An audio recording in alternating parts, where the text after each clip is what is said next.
악을 행하는 자들 때문에 불평하지 말며 불의를 행하는 자들을 시기하지 말지어다. 그들은 풀과 같이 속히 배임을 당할 것이며 풀은 채소같이 쇠잔할 것임이로다.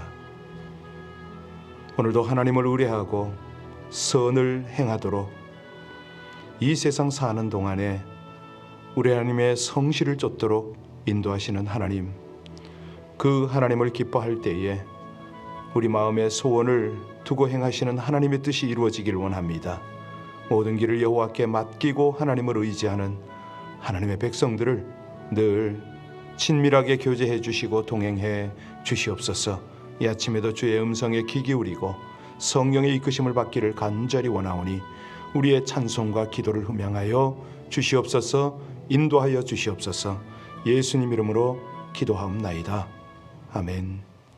내일 모레 토요일 날 멕시코 엔시에나다에 있게 될 약간 국경 근처라고 들었는데요. 우리 청소년 수련회를 위해서 좀 기도를 부탁드립니다. 우리 김창만 선교사님이 이제 연합사역으로 하고 있는데요.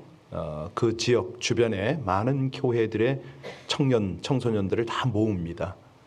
그런데 예년 같으면 1박 2일, 2박 3일 이렇게 하거나 또 혹은 큰 대형 어떤 집회 장소에서 집회를 했었는데 이번에는 하루, 그것도 야외에서 여러 가지 조건이 열악합니다. 그런데 지금 마음 가운데 계속 울림이 있는 거는 이 귀한 청년들이 이번에 꼭 하나님을 만나서 일생 가장 잊지 못할 그런 영적인 체험이 있기를 원하는 그런 마음이 간절합니다. 강사가 한 4분 정도 세워지는 걸로 알고 있는데요.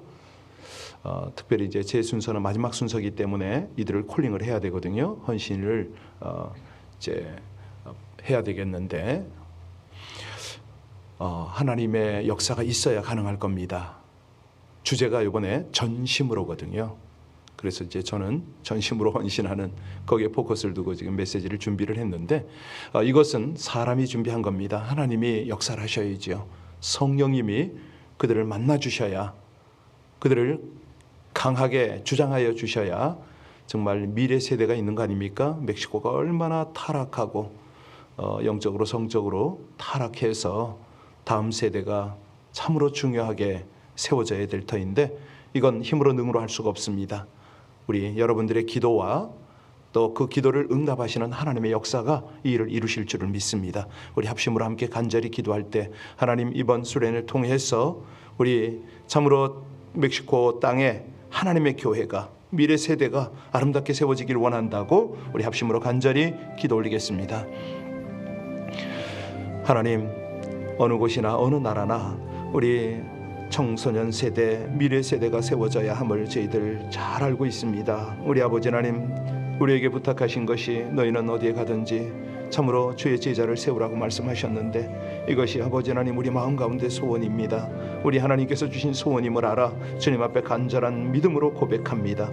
그 세대를 세워주시옵소서. 유리하고 방황하는 우리 젊은 세대들이 우리 하나님을 만나면 그 방황이 끝날 줄로 믿습니다. 아버지 하나님, 이번 수련회에 강하게 역사하여 주셔서 모든 환경 주장하여 주시고 특별히 우리 청소년들의 마음을 주장하여 주시며 아버지 하나님께서 저들을 깊이 온전히 만나 주셔서 저들이 하나님 앞에 헌신할 수 있도록 은혜와 역사를 더하여 주시옵소서.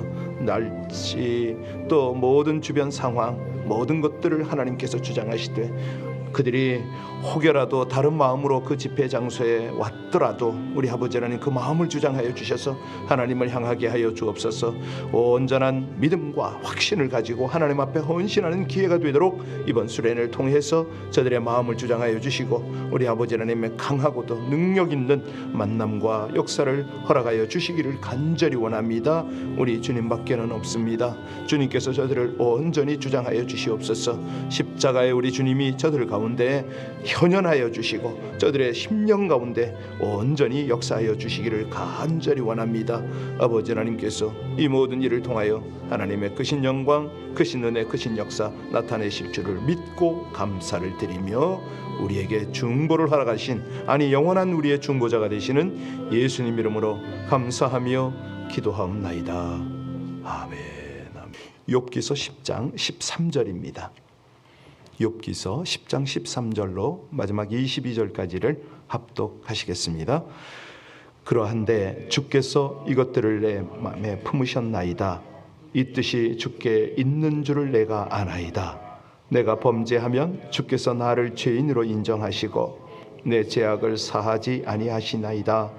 내가 악하면 화가 있을 것이오며 내가 의로울지라도 머리를 들지 못하는 것은 내 속에 부끄러움이 가득하고 내 환난을 내 눈이 보기 때문이니이다. 내가 머리를 높이 들면 주께서 젊은 사자처럼 나를 사냥하시며 내게 주의 놀라움을 다시 나타내시나이다. 주께서 자주자주 증거하는 자를 바꾸어 나를 치시며 나를 향하여 진노를 더하시니 군대가 번갈아서 치는 것 같으니이다. 주께서 나를 태에서 나오게 하셨음은 어찌함이니까? 그렇지 아니하셨더라면 내가 기운이 끊어져 아무 눈에도 보이지 아니하였을 것이라. 있어도 없던 것 같이 되어서 태에서 바로 무덤으로 옮겨졌으리이다. 내 날은 적지 아니하니까 그런즉 그치시고 나를 버려두사 잠시나마 평안하게 하시되 내가 돌아오지 못할 땅 곧 어둡고 죽음에 그늘진 땅으로 가기 전에 그리하옵소서. 땅은 어두워서 흑암 같고 죽음의 그늘이 져서 아무 구별이 없고 광명도 흑암 같으니이다. 아멘. 평소에 이 강한 믿음, 굳건한 믿음을 가진 사람도 큰 고난을 당하면 신앙의 회의를 품기 마련이죠. 각각 자기 나름대로 하나님의 의도를 해석하고 또 지난 날을 곰곰이 돌아보기도 할 것입니다. 사실 우리가 영적인 방황은 신앙의 수준을 따라 다 다르지 않습니까? 초신자 때는 잘 삐지기도 하고 교회를 나오니 안 나오니 이렇게 반응을 하기도 합니다만은 신앙이 점점 깊으면 깊을수록 자기 내면과의 싸움이 있고요. 특별히 하나님 앞에 내 신앙이 바른가 이런 어떤 참 격이 있는 그런 영적 방황을 하게 됩니다. 욥은 말할 것도 없이 지금 상위 레벨이겠죠. 이 고백이 뭐냐면 참 하나님과의 깊은 관계 속에서 영적으로 방황이 될 때 어떻게 할 것이냐 이제 이런 어떤 수준을 보여주고 있습니다. 본문 말씀은 빌닷의 첫 번째 발언에 대한 욥의 두 번째 대답이죠. 여기서 욥은 이제 두 가지 주제를 가지고 하나님을 향해서 절규를 합니다. 하나님을 향해서 왜 당신께서 손수 창조하신 자를 괴롭힙니까? 이제 이런 어떤 항의를 하는 거죠. 신학적으로 말하면 창조의 목적과 그 의미를 질문하는 겁니다. 현재 욥이 당하는 고난이 너무 부당하고 극심하다는 거죠. 그래서 자기 존재의 기원, 자기가 태어난 날과 잉태된 밤이 차라리 그것이 없었다면 더 좋지 않았겠습니까? 우리가요, 사실은 보면 우리 주변에 이 강한 성격인가요? 아주 너무 힘든 일을 당할 때 차라리 내가 이 땅에 태어나지 않았으면 좋았을 텐데 이렇게 푸념하는 사람을 덜어봅니다. 탄식이죠. 욥이요 지금 견디기 어려운 고통을 당하면서 당연히 하나님을 향하여 원망할 수밖에 없습니다. 왜냐하면 하나님께서 본래 자기를 만드실 때는 선한 의도가 있지 않았겠느냐. 그런데 지금은 정반대다는 거죠. 알 수 없는 무고한 고난이 나를 이렇게 억누르는데 우리 하나님의 창조와 목적, 그 어떤 의미를 의심하지 않을 수 없습니다. 이 말이거든요. 그러니까 여기서 이제 두 번째 욥이 하나님을 향하여 절규하는 내용이 뭐냐면 차라리 하나님이 나를 떠나라고 이렇게 간구를 합니다. 왜냐하면 욥이 생각하기에 하나님은 자신을 원수로 대하고 계시다. 지속적으로 괴롭히고 계신다. 그러니 하나님이 내 곁을 떠나지 아니하시고는 내가 쉴 수가 없다. 이 어떤 단계까지 온 겁니다. 창조와 죽음에 대한 질문. 이것은 존재의 출발점과 종착에 대한 종말에 대한 그런 질문 아닙니까? 이건 극심한 고통을 겪는 사람들이 흔히 집착하는 그런 문제거든요. 지난 주일도 말씀드렸지만 그렇습니다. 이 사람이 공황장애나 극한 우울증에 갈 때에 바로 이런 것들이 연결이 됩니다. 사실 욥의 이 두 가지 질문은 어찌 보면요, 역설적으로 보면 욥이 얼마나 하나님을 신뢰하는가, 욥이 하나님을 떠날 수가 없구나, 이걸 우리는 볼 수가 있잖아요. 다시 말해서 욥은 하나님께서 자기를 만드신 창조주이시고 자기 삶 속에 끊임없이 간섭하시는 그런 하나님이심을 철두철미하게 믿기 때문에 이런 고백을 할 수밖에 없었습니다. 영적으로 갈등을 하는 거죠. 자, 우리가 그러면 여기서 욥의 이 질문을 가지고 오늘 본문을 통해서 우리도 깨달음을 좀 얻었으면 좋겠는데요. 하나님께서 우리를 창조하시고 왜 고통을 주시느냐? 선하게 창조하신 것 같은데 왜 이 고통 속에 살아가게 하시느냐? 사실은요, 이거는 인간들의 어떤 본질적 질문입니다. 견디기 어려운 고통을 당할 때에 낳고 길러준 부모님, 그 고마우신 부모님을 원망하는 사람들이 있잖아요. 왜 이렇게 나를 이 세상에 낳아서 이렇게 살아가게 하느냐고. 그렇습니다. 욥도 마찬가지입니다. 하나님께서요, 자기를 선한 목적을 가지고 창조하셨다면 왜 끝까지 보호하시지 않냐 이거예요. 왜 창조의 목적과는 달리 이 고통이 있어야 되느냐? 하나님의 선한 의도, 선한 목적, 그렇다면 정성과 함께 나를 이끌어 주셔야 당연히 하나님 아니냐? 사실요, 이거는 욥의 고백뿐만 아니라 많은 기독교인도 비슷한 생각을 할 때가 있습니다. 내가 하나님을 믿는데, 하나님이 나를 창조했는데 당연히 다스리시고 보호하시고 완성해 주셔야지. 지금 욥의 전제는요, 자기가 죄를 지어서 이런 것이 아니기 때문에 이 고백을 하는 거예요. 기독교는요, 우리 하나님의 창조, 그 어떤 선성이라고 그럴까요? 선하신 하나님의 성품, 이걸 확신하고 있잖아요. 욥은 창조의 어떤 이 선하신 하나님의 성품을 기초로 해서 지금은 너무나 달라진 이 너무 멀어진 간격 때문에 괴롭다는 거예요. 이걸 쏟아냅니다. 하나님이 생명을 주셨는데 생명을 창조하신 하나님께서 왜 지금은 생명을 파괴하시려고 하냐고, 왜 내 삶을 위협하시냐고, 나는 하나님을 이해할 수가 없습니다. 이것이 어제 3절이었거든요. 주께서 손수 만드신 이 몸은 학대하고 멸시하시면서도 악인이 세운 계획은 잘 되게 하시니 나 이거 이해 안 됩니다. 그 고백 아닙니까? 참, 여기 그 10장을 이렇게 보면요, 자주 등장하는 표현 중에 하나가 욥은 하나님의 손을 자꾸 그 표현을 해요.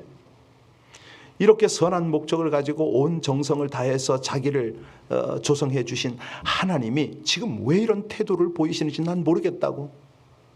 그러니까 지금 이 욥의 영적인 방황의 레벨은 높다는 거 아닙니까? 이제 8절과 9절, 11절, 12절 말씀을 계속 보면요, 주께서 살과 가죽으로 나를 입히시고 뼈와 근육을 엮어서 내 몸을 만드셨다고. 주께서 저에게 생명과 사랑을 주시고 나를 돌보셔서 내 숨결까지 지켜주셨다고. 아니, 보호한 것을 고백을 해요. 자, 그런데 지금 이러면서 욥의 태도가 지금 우리에게는 관건입니다. 13절부터 17절까지를 볼 텐데요. 아니, 그런 선하신 창조주의 모습이 온데가데 없다는 거 아닙니까? 왜 나를 해치시려고 하냐고. 우리 같이 13절부터 17절까지를 한번 봉독하겠습니다. 같이 봉독합니다. 그런데 주께서 이것들을 마음에 품으셨나이다. 이 뜻이 주께 있는 줄을 내가 아나이다. 내가 범죄하면 주께서 나를 죄인으로 인정하시고 내 죄악을 사하지 아니하시나이다. 내가 악하면 화가 있을 것이오며 내가 의로울지라도 머리를 들지 못하는 것은 내 속에 부끄러움이 가득하고 내 환난을 내 눈이 보기 때문이다. 내가 머리를 높이 들면 주께서 젊은 사자처럼 나를 사냥하시며 내게 주의 놀라움을 다시 나타내시나이다. 주께서 자주자주 증거하는 자를 바꾸어 나를 치시며 나를 향하여 진노를 더하시니 군대가 번갈아서 지금 보니까 욥을 해치실 생각을 하나님 품으신 거죠. 어떤 죄도 용서치 않으시잖아요. 사자처럼 욥을 덮으시고 상처를 주시고 욥을 공격할 계획까지 세우신 거 아닙니까? 욥이 이런 지금 탄식을 합니다. 사실 자기를 지으실 때 그 선하신 장인의 모습과 지금은 너무 달라 있으십니다. 왜? 선한 목적으로 그렇게 정성을 다해서 지으신 작품을 지금은 해치고 계십니까? 이게 주님의 뜻입니까? 이게 섭리입니까? 그렇다면 왜 나를 굳이 이 세상에 태어나게 하셨습니까? 라고 지금 항의를 하는 거죠. 선한 목적으로 지으셨으니 끝까지 책임지라, 이 말 아닙니까? 자, 자기를 지으신 장인으로서의 하나님이 당신의 작품을 내치시는 모순을 탄식하는 이 모습은 욥기서 3장에서 이미 피력을 한 적이 있어요. 자, 이제 18절 19절 다시 한번 볼까요? 18절 19절입니다. 주께서 나를 태에서 나오게 하셨음은 어찌함이니까? 그렇게 아니하셨더라면 내가 기운이 끊어져 아무 눈에도 보이지 아니하였을 것이라. 있어도 없던 것 같이 되어서 태에서 바로 무덤으로 옮겨졌으리라. 작품으로 만드셨다면서요. 그런데 왜 그 작품을 이렇게 내치십니까? 작품 뭐 이렇게 정성스럽게 만들 이유가 있습니까? 차라리 어머니 태에서 죽어서 바로 무덤으로 갔더라면 이 꼴 보지 않고 얼마나 좋았겠느냐고 한탄을 합니다. 자, 이게요, 가만히 한번 보세요. 야, 욥이 어떻게 이렇게까지 갈 수가 있는가? 아니, 욥의 그 신앙을 하나님이 그토록 자랑하셨는데 동방에 나를 경외하는 자가, 욥보다 더 경외하는 자가 없다고 말씀하셨는데 지금 욥은 자기로 하여금 제발 혼자 내버려둬 달라는 그런 제 청원을 이어갑니다. 20절 한번 보시겠어요? 20절 같이 읽습니다. 내 날은 적지 아니하니까 그런즉 그치시고 나를 버려두사 잠시나마 평안하게 하시되. 혼자 좀 내버려 달라는 거예요. 내게 남은 기간 잠시라도 좀 쉴 수 있게 해달라는 거죠. 그러니까 하나님이 계신 한 자기는 쉴 수가 없다고, 안식이 없다고 이렇게 믿은 거 아닙니까? 그래서 21절 22절 마지막 절에 보면 하나님이 자기 곁을 떠나심으로써 내가 수월 다시 돌아오지 못할 지옥에 죽음의 세계에 내려가기 전에 안식을 누리게 해달라고 호소를 합니다. 여러분, 이거를 이제 우리가 이제 하나 조금 더 풀어가야 될 텐데요. 하나님이 정성을 다해서 만드신 선한 피조물을 왜 끝까지 돌보시지 않고 내치시는가? 이거는요, 이 문제는 하나님의 주권과 하나님의 자유, 하나님의 섭리에 관계된 문제 아닙니까? 이거를 예레미야는 뭐라고 표현하냐면요, 예레미야 18장 1절로 6절에 우리가 잘 아는 토기장이와 진흙의 비유가 나오잖아요. 토기장이가 진흙을 가지고 잘못 빚었을 경우에는 그것을 깨뜨리고 다른 그릇을 빚을 주권과 자유가 있듯이 유다 백성들이요, 하나님 마음에 어긋날 경우 깨뜨릴 수가 있다는 거죠. 그래서 욥이 견디기 어려운 이 부당한 고난을 당하면서 자기를 창조하신 하나님을 향하여 원망을 토로하잖아요. 왜 그렇게 선한 목적으로 정성을 다해 손수 빚으셨다면 끝까지 선대하시고 아름다운 모양으로 그렇게 간직하셔야지. 되려 원수가 되게 하셔서 왜 이렇게 괴롭힐 수가 있느냐? 물론 이제 이 같은 이제 항의, 절규죠. 욥이 의미 없는 그런 어떤 고난을 당하면서 그 의미를 파헤쳐 나가는 과정에서 던져질 수 있는 일시적인 질문입니다. 그런데 이제 이게 욥의 최종적 입장은 아니죠. 여러분들 이 불교나 타 종교를 보시면요, 그들이 도를 하나, 득도를 하기 위해서 얼마나 애를 씁니까? 깨달음 하나 얻기 위해서. 성철 스님 같은 경우에는 철망을 치고서 주변에 사람이 근접하지 못하도록 해서 수년을 가잖아요. 적어도요 많은 승려들이 면벽 3년을 합니다. 벽을 바라보고 돌을 깨우치기 위해서 자기 나름대로 수행을 하는 거죠. 그런데 사실 이런 걸 보면서 우리는 너무 이런 어떤 그 깨우침에 대한 이런 갈망이 좀, 물론 이제 하나님께서 주시니까 또 많은 이제 그 교사들을 통해서 하나님이 또 역사를 하시니까 그렇지만, 이런 어떤 욥의 이 영적인 방황하는 모습을 보면서 우리도 반응을 해야 된다, 응답을 해야 된다, 이런 느낌 들지 않으세요?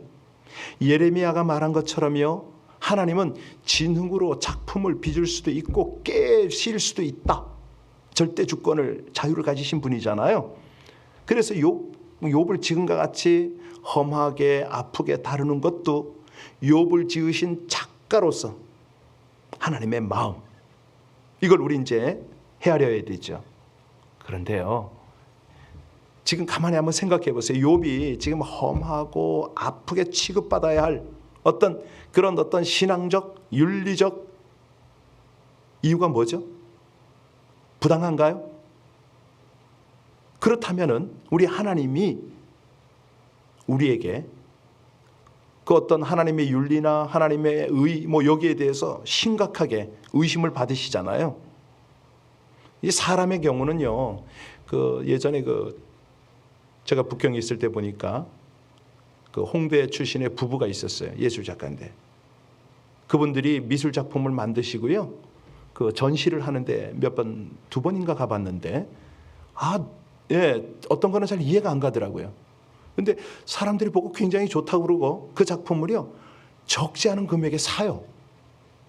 막 이렇게 그 설치를 크게 확대를 해가지고 건물 바깥에 설치도 하고 내면에 이렇게도 하기도 하더라고요. 자, 사람의 경우 어떤 조각가가 고상한 목적을 가지고 지극정성을 다해서 작품을 만들었다 할지라도 자기 마음에 안 들면 어떡합니까? 그냥 그 어떤 작품으로 취급을 안 하더라고요. 폐기도 시키고, 그러더라고요. 한마디로 역장수? 그렇죠. 그런데 조각가와 그 작품의 경우와는 좀 다른 게 하나님이 인간을 관계하는 거잖아요. 그래서 우리는 납득할 수 없는 정당한 이유 없이 하나님이 지으신 인간을 괴롭힌다?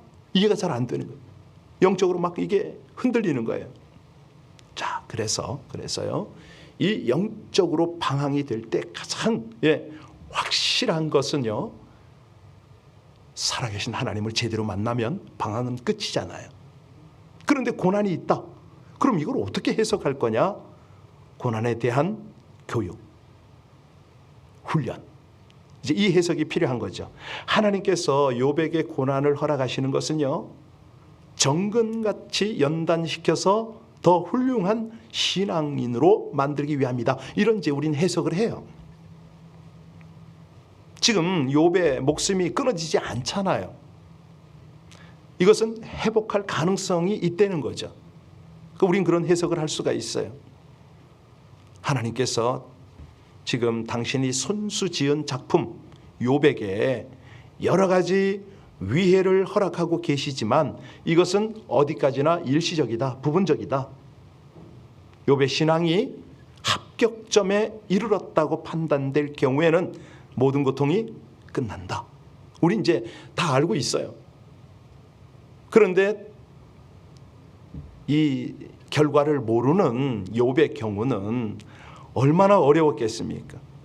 과연 그 욥이 하나님이 훈련으로 나를 이렇게 다룬다, 이렇게 이해하고 지금 이거를 겪고 있나요? 아니거든요.